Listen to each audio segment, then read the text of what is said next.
Razón de Estado con Dionisio Gutiérrez.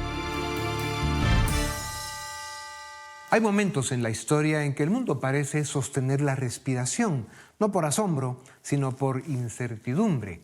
El Occidente libre, faro en su día del orden internacional, está hoy distanciado de sí mismo, dividido en debates internos, mientras las sombras avanzan.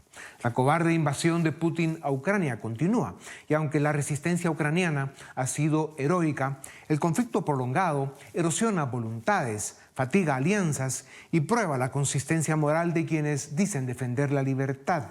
No basta condenar la agresión, hay que sostener la defensa. En el Medio Oriente, la pólvora nunca termina de enfriarse. Allí, la paz es siempre provisional y la guerra, tentación recurrente. Las fracturas religiosas, las ambiciones regionales y los grupos terroristas convierten cualquier chispa en incendio. El mundo sabe que un descuido en esa región puede alterar el tablero global. Cuba y Venezuela están en las puertas de la libertad después de 2 horrendas dictaduras, pero falta que den el paso final al que se debe sumar Nicaragua. México, Brasil y Colombia, 3 grandes de América Latina, deben volver a la senda de la democracia liberal para que esta región tenga futuro. Mientras tanto, la economía global sigue con crecimientos débiles, inflación persistente, deuda acumulada y falta de oportunidades. La prosperidad ya no parece promesa segura. Y cuando la economía tiembla, la política se radicaliza. Cuando el bienestar se estanca, el populismo encuentra tierra fértil. Pero quizá el síntoma más preocupante no sea militar ni económico, sino moral. La democracia como sistema de convivencia se debilita. En demasiados países la división de poderes es violentada, la independencia judicial es atropellada y la libertad de prensa es perseguida. Las élites abdicaron de su función dirigente. Este no es un mundo carente de tecnología ni de información, es un mundo huérfano de estadistas. Faltan líderes capaces de articular una visión coherente y acorde a los tiempos para el Occidente libre. Faltan voces que recuerden que la paz no es ingenuidad, sino equilibrio firme, que el crecimiento no es consigna, sino consecuencia de instituciones sólidas, que la prosperidad no nace del decreto, sino del trabajo en libertad.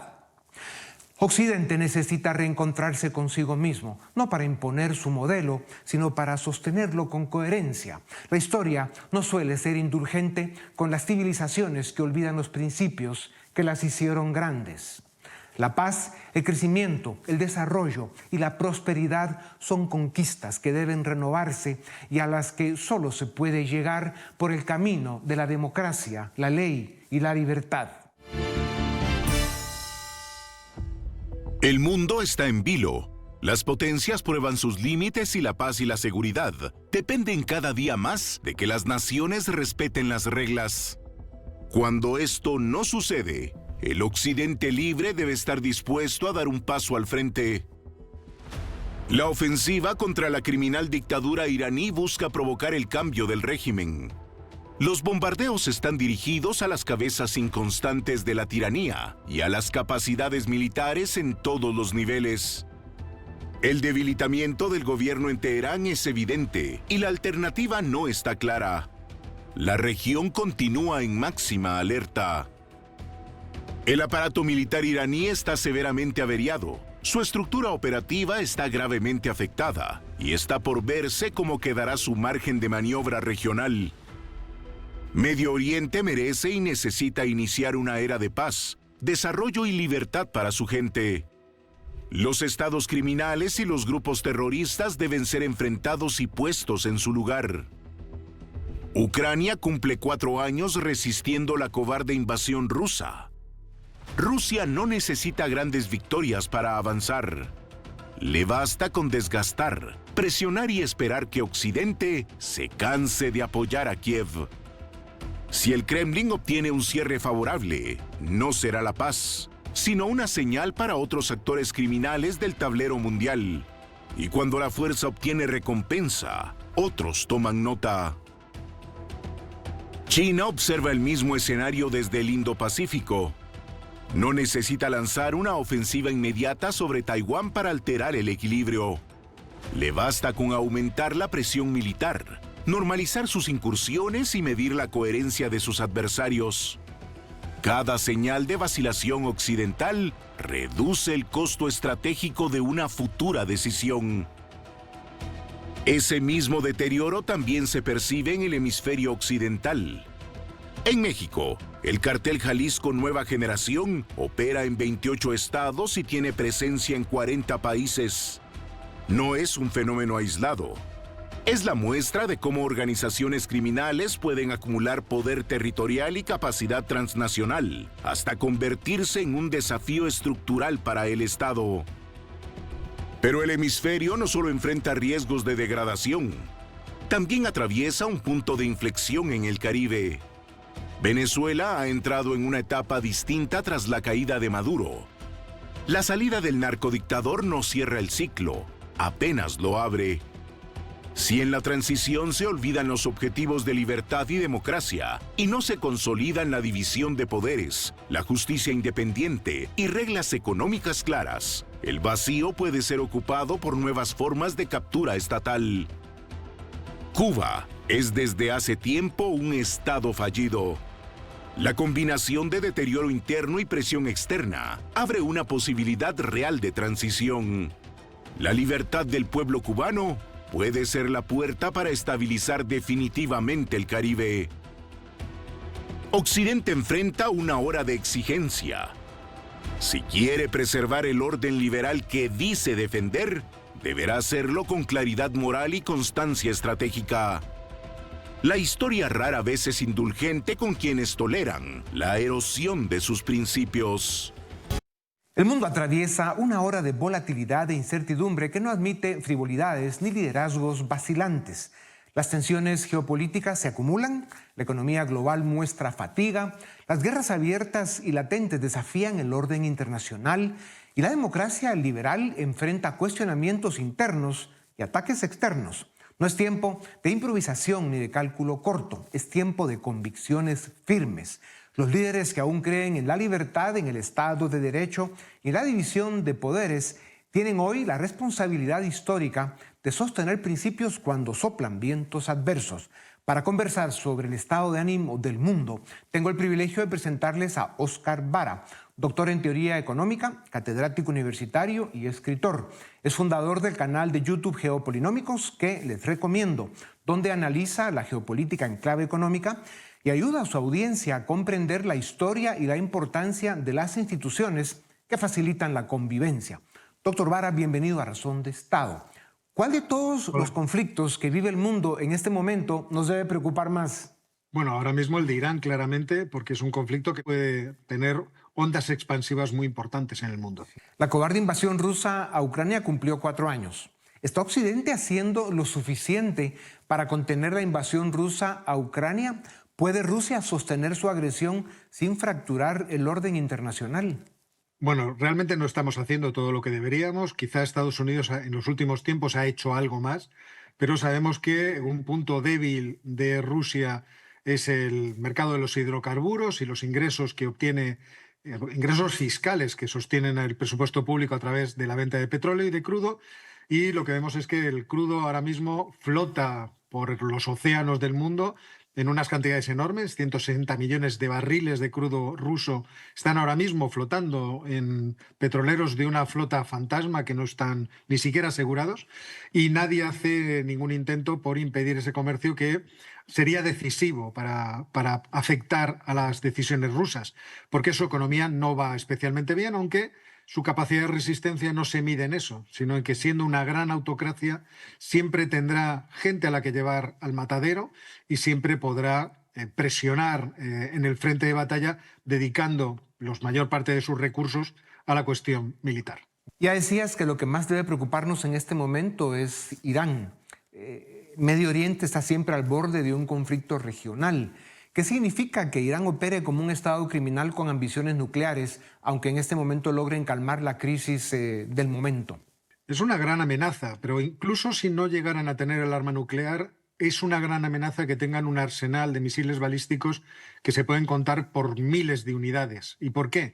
porque hoy en día la precisión de ese tipo de misiles y lo que se llama la guerra de salvas es muy efectiva en el sentido de poder acabar con las capacidades económicas de un adversario. Y además sin necesidad de tener que dar el salto nuclear y, por lo tanto, pasar de un determinado umbral que podría producir una escalada muy peligrosa. Y para Israel y para los vecinos de Irán, ese programa de misiles balísticos es una amenaza, en algunos casos existencial. En el caso de Israel es muy evidente.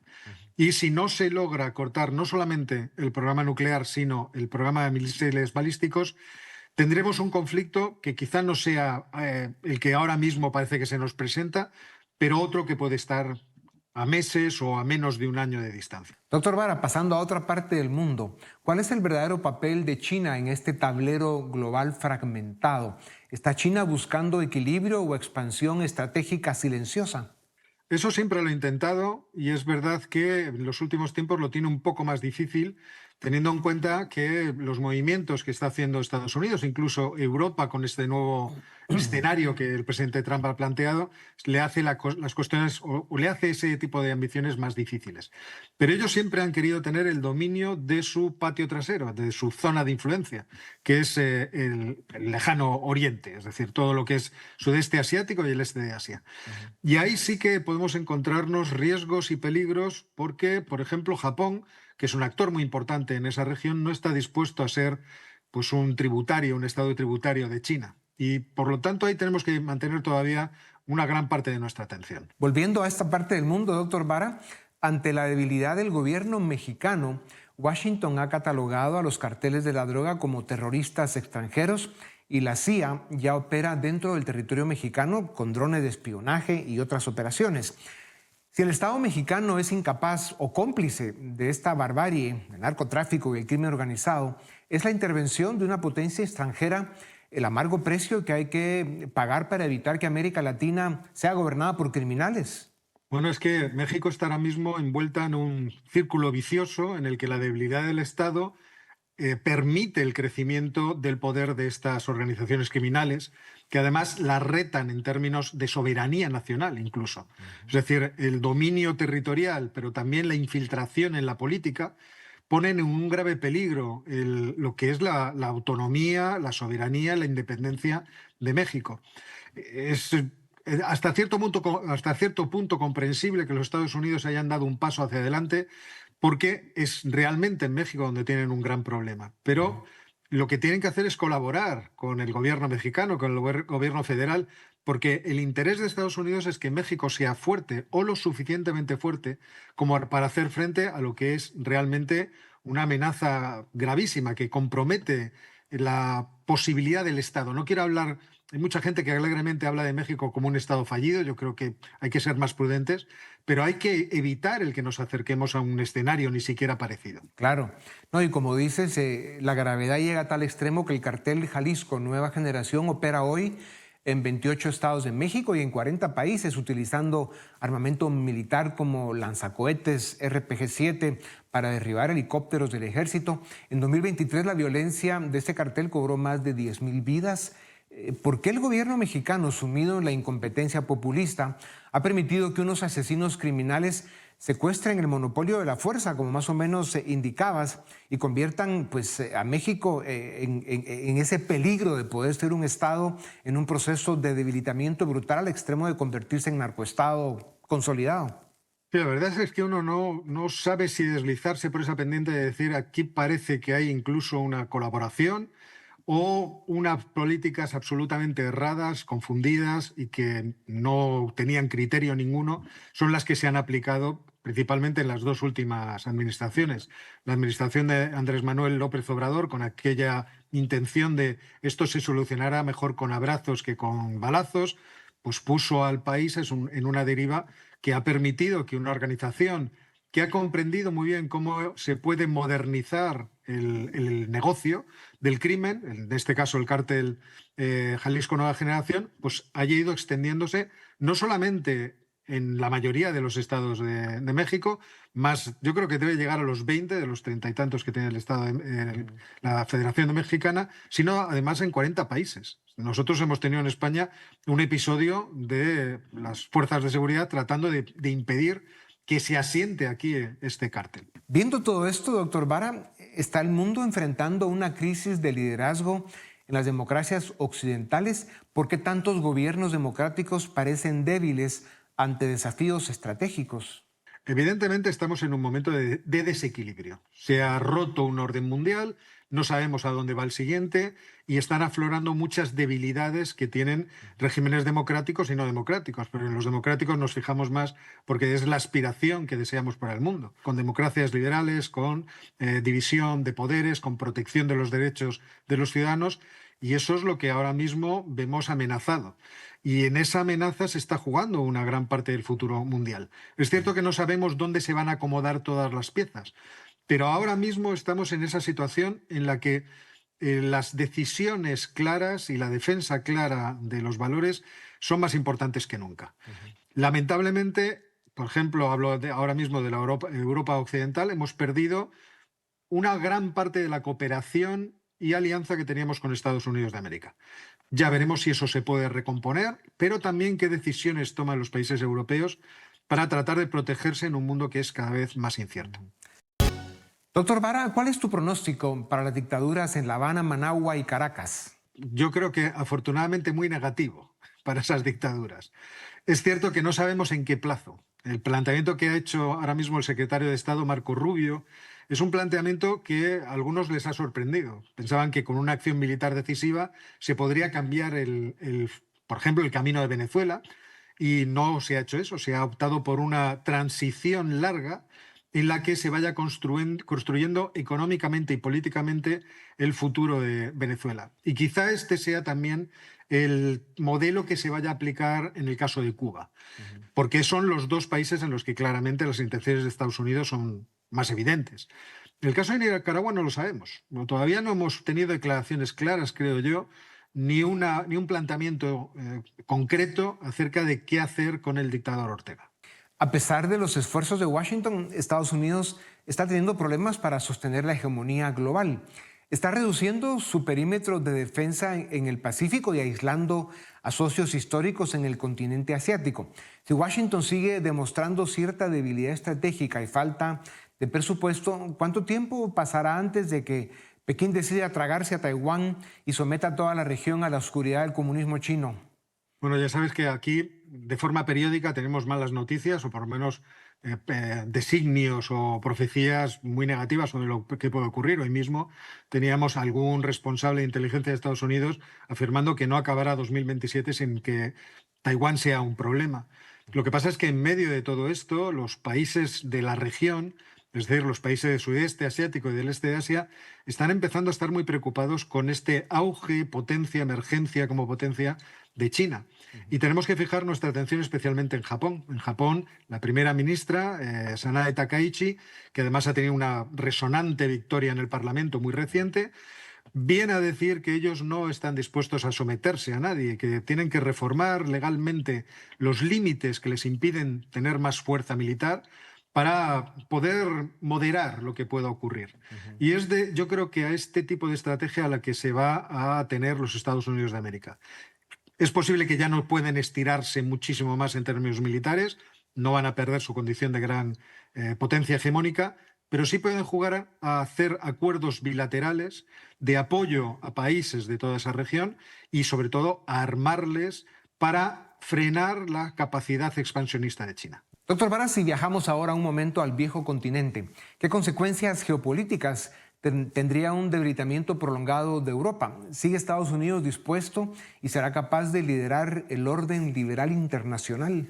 En principio, lo que ha puesto sobre la mesa Estados Unidos es: ustedes tienen que empezar a pagarse su defensa y tienen que hacerse responsables de su política exterior. El problema con Europa es que la Unión Europea no quiere terminar de ser un proyecto político que unifique el continente. Y mientras seamos 27 voces con opiniones, necesidades y estrategias distintas, va a ser difícil que Europa ayude a la recomposición de todo este orden liberal en un escenario en el que van surgiendo nuevas potencias cada vez con más capacidad. Entonces, Europa tiene que moverse, lo hace con mucha lentitud, pero tiene que moverse más rápido en el sentido de decidir qué quiere ser, qué quiere proponerse como fuerza en el mundo, como potencia, con todas sus virtudes y tratando de hacer reducir al máximo sus debilidades. Ya, con un brevísimo comentario, doctor Vara, ¿va a haber cambio de gobierno en España este año? Muy difícilmente. El presidente del gobierno se resistirá, lógicamente, por todos los problemas que tiene alrededor, a ceder el poder e intentará que la legislatura llegue al final. Ya. Cuando la libertad enfrenta tormentas, el coraje de quienes la defienden puede devolverle rumbo y esperanza al mundo. Doctor Vara, como siempre dejas iluminada esta tribuna, muchas gracias por tu tiempo. A ustedes también, gracias por acompañarnos una vez más. Esto es Razón de Estado.